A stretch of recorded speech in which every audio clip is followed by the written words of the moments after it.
Buenas tardes, noches. Muchísimas gracias por estar acá. Como dijo Saúl, es una escuela que tiene carrera en bandoneón. Quería decir algunas palabras de eso antes de empezar. Y luego hacer como una introducción, de hablar un poco de este título que le puse a esta clase. Y luego tocar. Entonces, algo de las carreras de bandoneón, que es algo que tal vez hoy parece que es algo obvio, que hay carrera de bandoneón y uno va y se inscribe y estudia bandoneón, pero no es tan obvio y tiene varias ventajas eso. Una es que alguien que quiere estudiar bandoneón puede entrar a una escuela y tener una formación completa como cualquier otro músico, ¿no? Que es bastante, ¿no?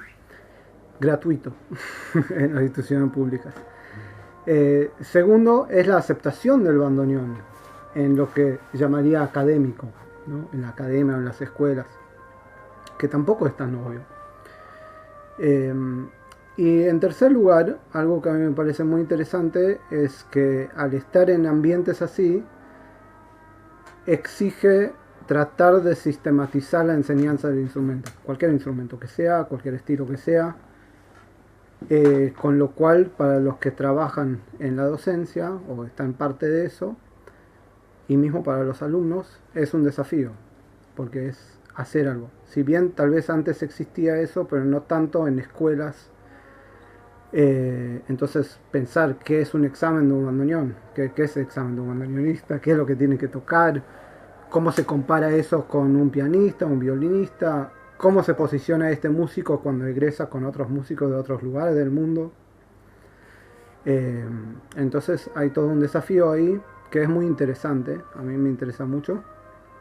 Y es una manera también de encarar el instrumento como un instrumento musical y pensarlo como un instrumento musical.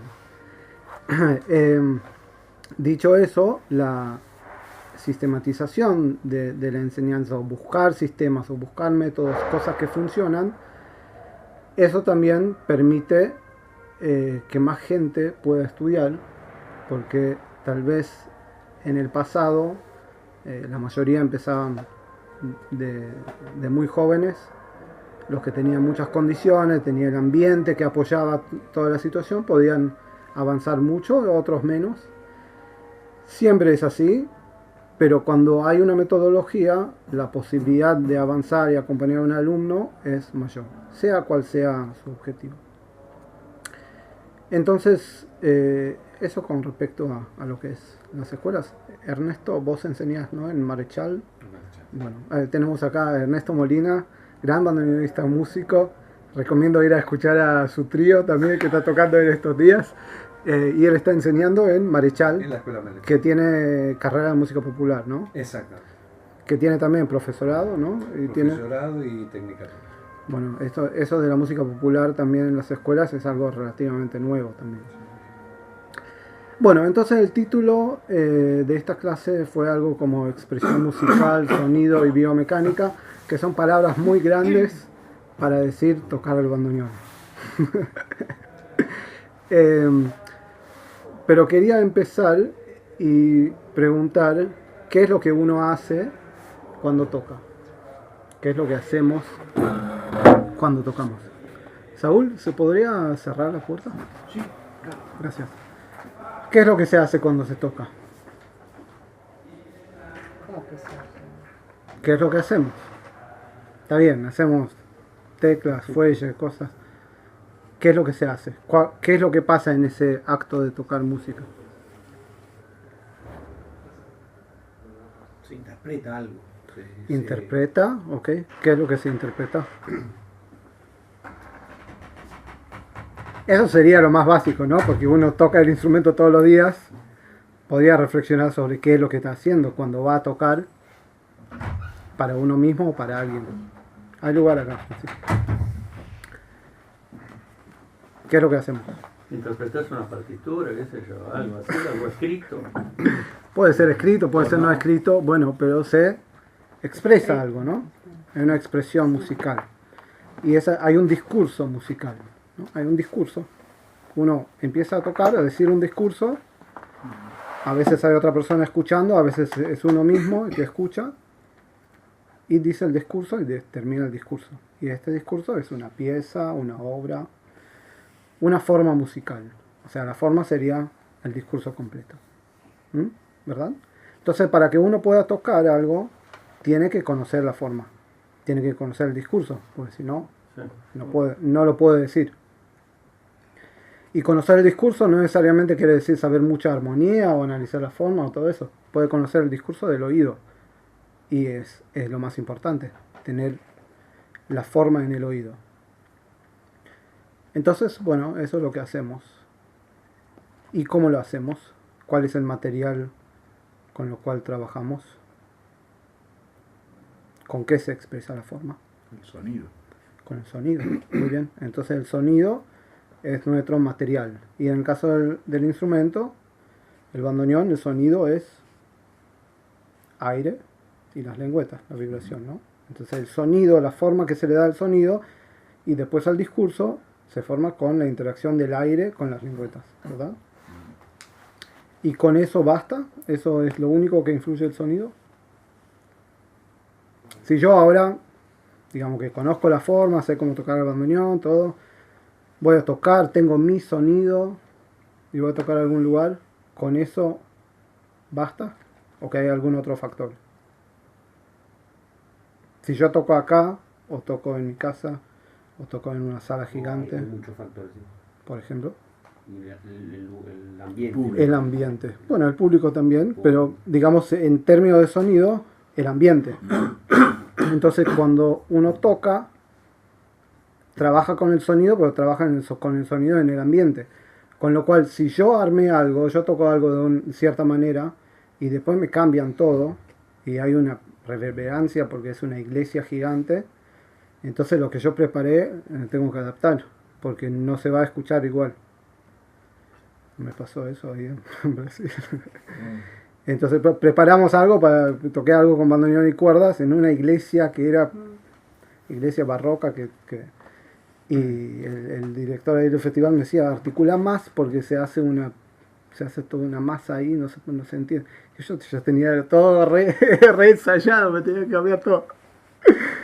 Entonces trabajamos con el instrumento y con el ambiente, eso es muy importante saberlo, porque cuando uno estudia todos los días en un lugar, se acostumbra a ese lugar, pero después toca en otro lugar. Y si usamos sonido ya es otra historia, ¿no? Si uno usa amplificación, si el micrófono está acá, entonces es como que yo tengo un micrófono acá y no es lo mismo para un cantante. Muchos cantantes se alejan también a veces. Y depende quién es el sonidista también. Hay que ser amigo del sonidista, ¿no? Pero bueno, hablemos de lo acústico. Entonces, el sonido. ¿Y cómo se produce el sonido? Vos ya Con tuviste aire, con aire. dos clases de bandoneón, tenés que saber cómo se produce el sonido. Con la compresión de aire o con el paso de aire por las lengüetas, ¿no? ¿Qué es lo que estás haciendo? Movimiento. Movimiento, muy bien. Entonces, para producir el sonido tenemos que hacer algún tipo de movimiento. Que la relación entre el movimiento y el sonido sería lo que llamamos técnica, ¿no? Eso sería estudiar la técnica, el manejo del sonido, es la relación entre el movimiento y el sonido. Pero diferentes personas son diferentes. Tamaño diferente, manos diferentes, tono muscular diferente, actitud diferente. Entonces el movimiento puede variar entre una persona y otra, aunque los movimientos del instrumento en sí pueden ser parecidos.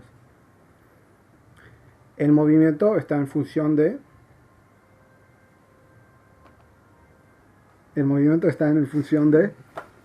¿Para qué movemos? ¿Para bailar? Para hacer música, para sacar el sonido, para decir el discurso, ¿no? Entonces, en principio, el movimiento está en función de eso. Después, cuando un artista está en escena, el movimiento también es una cuestión expresiva, que va más allá de eso. Muy bien, entonces, con eso en realidad tenemos la base de lo que sería tocar cualquier instrumento, ¿verdad? Ahora la pregunta es que si hay algo antes del movimiento. Acá empieza la parte del análisis, del ¿Cómo psicoanálisis. imagino lo que voy a tocar? Muy bien. ¿Y qué es esto? Y como escuchar la música en la cabeza para poder pasarla a las manos. Bueno, muy bien. Entonces hay algo que digamos que se llamaría un premovimiento. Algo que pasa en uno antes de hacer el movimiento, ¿verdad? Y vamos a tomar un ejemplo. ¿Cuántas formas diferentes y motivos diferentes y maneras diferentes hay de decir hola? Infinito. Y un montón. Muchísimo, muchísimo. Deme algunos ejemplos, por ejemplo. No ejemplo práctico, puedo decir, pero algún ejemplo de la vida de por qué la gente dice hola. ¿Por qué dice hola? Sí, lo que a mí ahora nos interesa es qué es lo que promueve el movimiento. Entonces, por ejemplo, si yo me encuentro con alguien que no vi hace mucho, ¿no? Bueno, con Ernesto o con Cecilia, a todos, hay muchos que digo, ¡ah, hola! ¿Cómo andas? Entonces, Un saludo, eso, pero eso ¿de dónde atención, nace? Emoción. de saludar. Nace de alguna emoción. Claro. Entonces hay una emoción que directamente le da la forma a ese hola. Y ahí, por ejemplo, si uno entra a algún negocio Claro. y va, está la persona ahí, hola, digamos, ¿sí? Si está un poco cansado, ¿cómo te puedo ayudar? Dice hola porque está obligado a decir hola y porque, bueno, es bueno para el negocio. Y hay algunos que ya lo tienen recalculado y que te quieren vender algo, entonces dice, hola, ¿cómo estás? Pero vos sabés que es una máscara, en realidad no es que te quiere hacer sentir de cierta manera. Entonces la motivación de eso es seducción, digamos.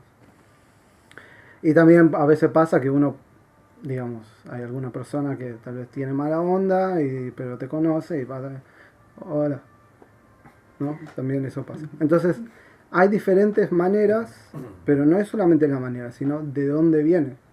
Puede ser una imagen mental, ¿sí? De cómo tengo que decir hola para lograr algo.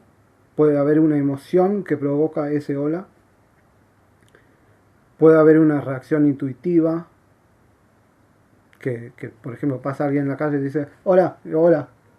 Ni lo pensé y le respondí. Y puede haber diferentes maneras, ¿no?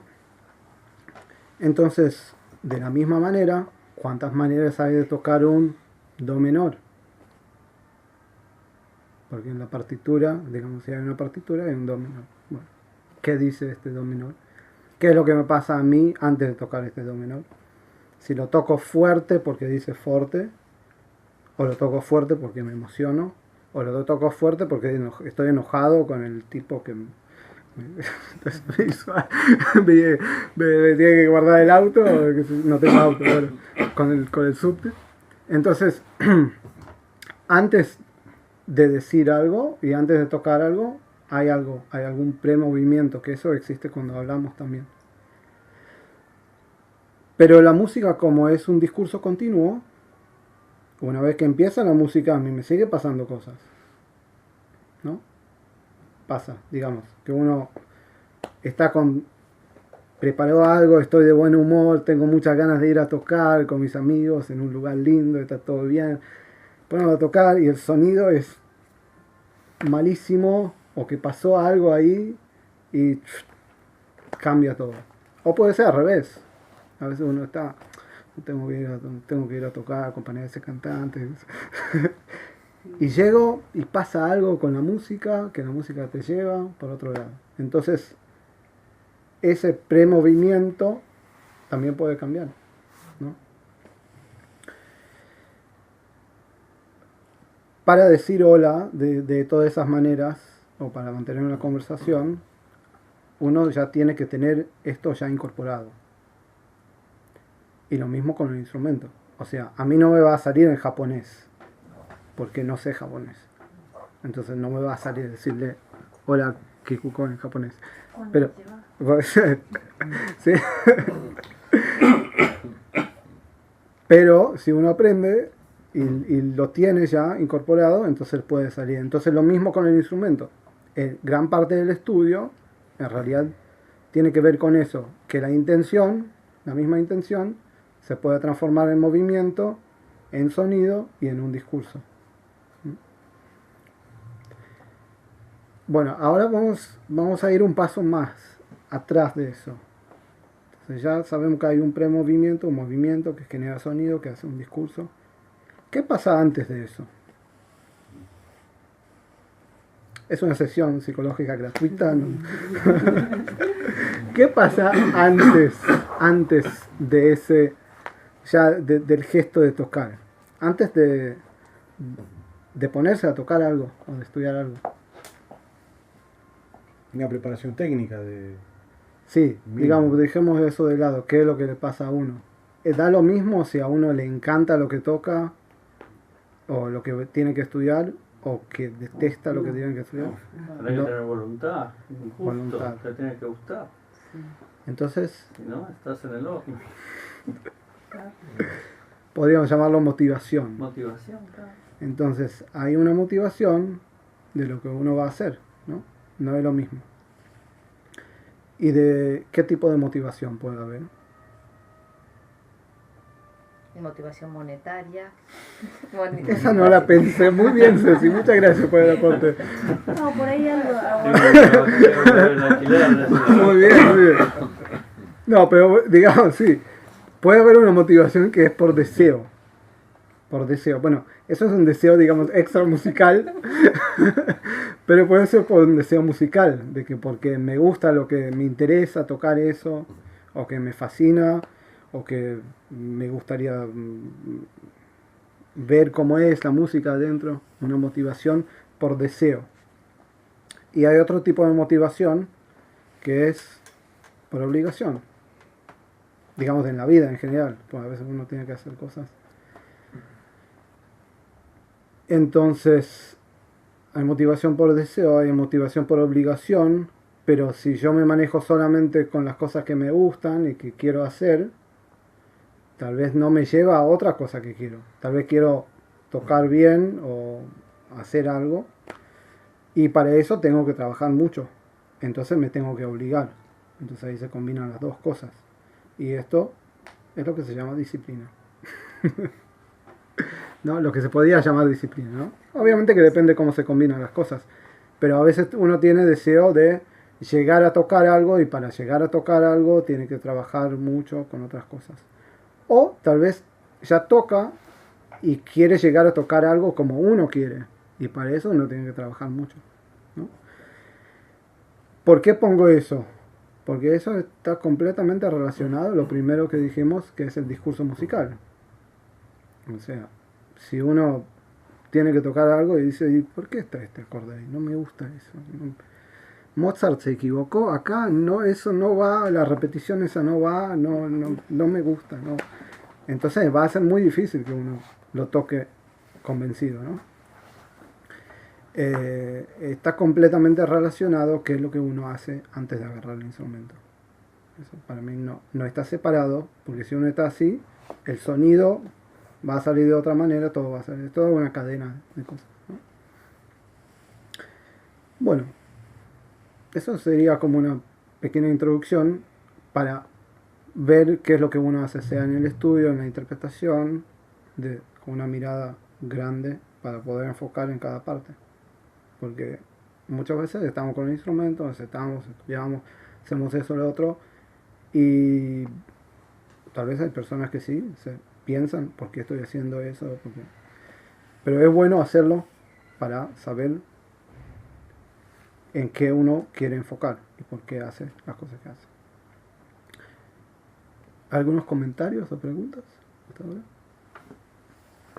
Bueno, entonces quería decir algunas cosas, hablar un poco, dialogar un poco de algunas cosas que tienen que ver con el sonido en general, con la música, hablando un poco del discurso y la forma justamente.